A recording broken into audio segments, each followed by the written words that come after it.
David. Josh, I'm Leevi, program director here at The Light. I appreciate your time. Thank you very much. Hey, it's good to be here. Thanks for taking time out of your day. I'm Susan. I'm morning host with Leevi. So how long have you guys been on tour for? How long has the Every Hour tour been going? It's just starting. We hadn't even started it yet. So who put you guys together? Have you guys known each other for a while, or is this like... Oh, I've never met him before. This is the first time I've ever met him. Me and David are really close friends who we wrote a song together, and then we recorded it, and then we convinced our labels to let us put it out to radio together. This is all just stemmed from that. Just like more like, well, then what if we just went on a tour together too? And then 4 years. Yeah. You guys have been together long enough to know the dark secrets and the... Oh, yes. I know so much. I got so much dirt on David. All right, we're just going to sit back. And we get a you just tell me dirt? when to stop. Yeah. Yeah. I got new stuff you probably need too, so... yeah.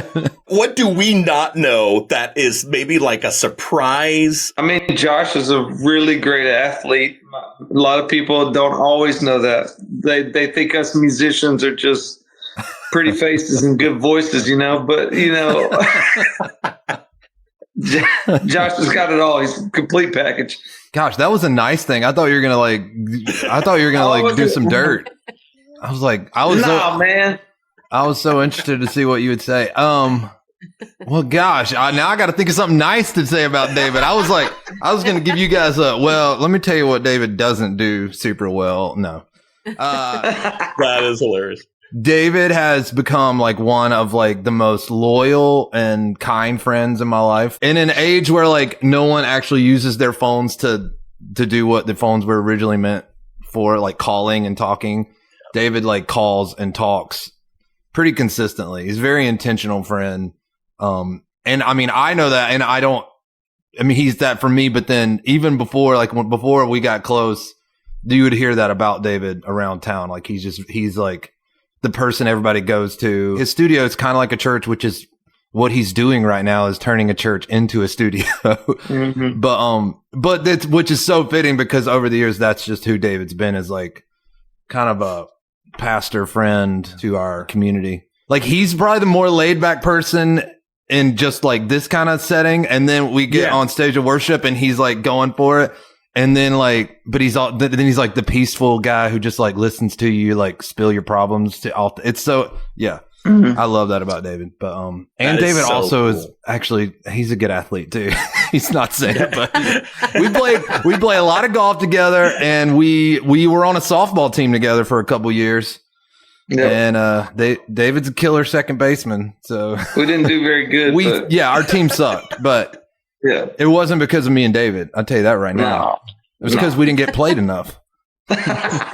There you go. You gave it your all. We gave it our all. From my perspective, it does seem like you guys encompass like this heart of worship in your music.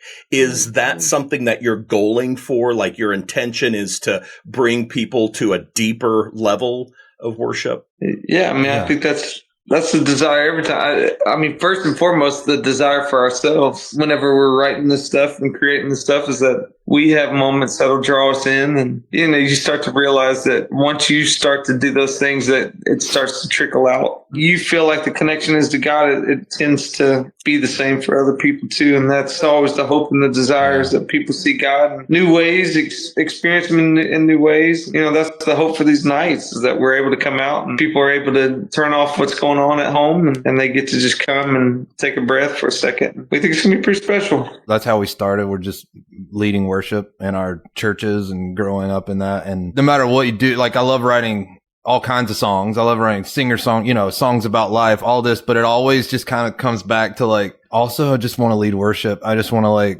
just invite the Lord to come in the room and help people to get their eyes off of whatever's going on in our daily lives and just focus on Him for however long we have. And that's our prayer for these nights, is that shut off from like the things that's going on and distracting them, keeping them away from the Lord, and just like, let's focus on him and invite him to just be in the room. What is the number one thing in your prayer before you guys go on stage? I mean, every night's different. We try to sense what God's doing in that community and that body, and what he's doing in the group at large that we're out with. And sometimes it's opening our eyes, sometimes it's opening our hearts.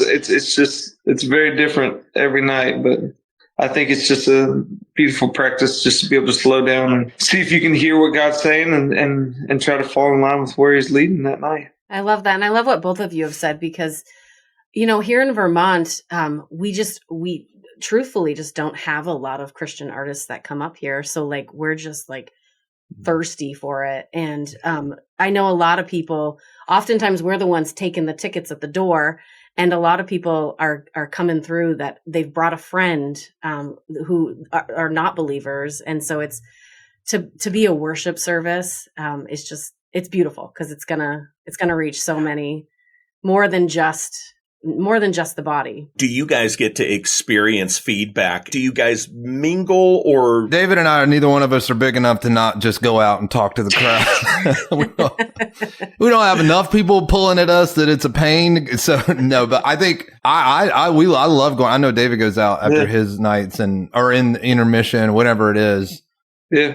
You get to like actually put like names and faces and families to just what was happening or what's about to happen if it's before. And so to be able to do that and meet people, and then even opportunities, there's been times where you just get to pray with each other about something, like people just say what they're going through and like, can you pray? And I don't want to like pass up those times, and I don't want it to be things to get so busy or just feel like I'm bigger than I really am that I can't actually go do that. I'm looking forward to that. That is awesome to hear. Do you have like a story of, someone going through something and they just, almost like when they're bearing their heart, they ministered to you guys as well? I mean, that's personal information. I don't think we can share that.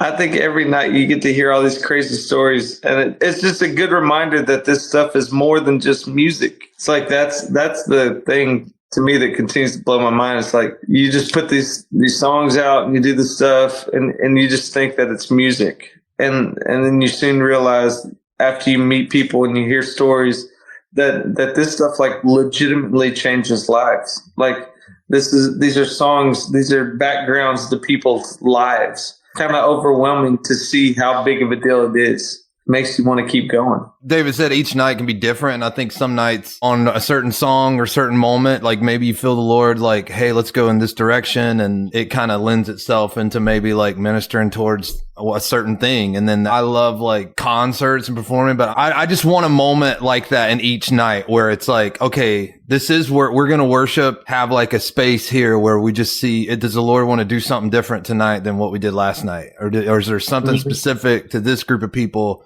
that would lend itself to maybe a ministry time pointed directly towards this certain issue or whatever? I think it's going to be important each night to like just be open to that. Those moments where you get to connect to people and you get to go after like certain specific things in ministry. I love that, because I mean, it's not we traveling all the time and being away from home. I if I'm going to do that, then I want to have nights like that where it's like, okay, this is very intentional and specific to what's going on in this town in Vermont. And I want to be usable, for the Lord to like do something like that. I mean, I get discouraged, and I would think we all do. And so hearing testimonies about how times and what the Lord's done through something you've been a part of is great. Not in like a build up my own self, but honestly, like keep me running, keep me doing like, okay, this is important, like David said, and these songs are helping people, and this worship is helping people, and what the Lord's doing in us, it's just so important. Months that I've been here, I've seen so much brokenness in families, and it's been such a heart's cry for me to just people experience God. And, there's something powerful I've seen where when people experience God in worship, and that the heart of worship and what it does. So thank you guys for saying all of that, because we've got great expectation that night. That's awesome. We so appreciate this time with you guys. How do you guys feel you best complement each other? Oh, wow. Well, we both vent to each other, so that's good. We compliment each other. I think I mean, in life, I feel like it's a gift that one of us is usually doing really good when the other one's not doing good. So like emotionally or whatever. So that's nice that when one calls the other to vent, the other one can be there like, yeah, dude, I get it. No, you know, so that's been nice. Awesome. Yeah. God, I hate that. I'm going to hate the day when like we're both doing bad. And then it's It's probably going to be while we're on tour. While we're on tour. Yeah. Hopefully not in Vermont, though. Yeah. We'll go with that. Yeah, right. And we write a lot together, and we do get to lead together. And I think we just have a lot of love and respect for each other. So it's like when you fall into those kind of things, it's like the compliment kind of comes easy. Yeah. Like we don't have to feel like we have to be somebody else around each other. Yeah. Which is always nice to have friends like that, you know? That's awesome. Do you guys have a hoped expectation for May 10th at Ignite Church? Is there something that you guys would want to share with our listeners? Just our hope is that people are able to come in and let their guards down and cut loose for a little bit, have a good time, dig in. It's going to be a night filled with laughter and probably tears. All the things, an emotional roller coaster. But I mean, I think that's the beauty of kind of what we want to do is we want to have real moments with real people to come in and be very, very real and see what the Lord has for us that night. Well, we want people to show up. We'd love for people to come. That'd be awesome. And then we'd love for it just to not be just like me and David singing to YouTube. You know, we just wanted to be an authentic night of sharing our hearts, sharing our songs, and we know the Lord's going to be there because we're I love what you said earlier. You're like, we're just expectant, and I'm like, yep. Well, that's how it starts. Like just coming in with an expectant heart, like pulling on the Lord, and be like, okay, we expect you to show up, Lord. So, that's how we're coming in too. So that's awesome. It is just such a blessing and honor to be here in this moment, in this time, with everything going on in the world, especially, and to have a moment in a dark corner of the country to say, God, we are going to lift up the name of Jesus. You are going to be praised and honored and glorified. And to have you guys lead it, just, it doesn't get better than this. So we appreciate you guys very much for this. Thank you so much. Bless you, brothers. Thank you so much for your time. I cannot wait to see you guys May 10th. Oh, thank you. Thanks. Can't wait to see y'all.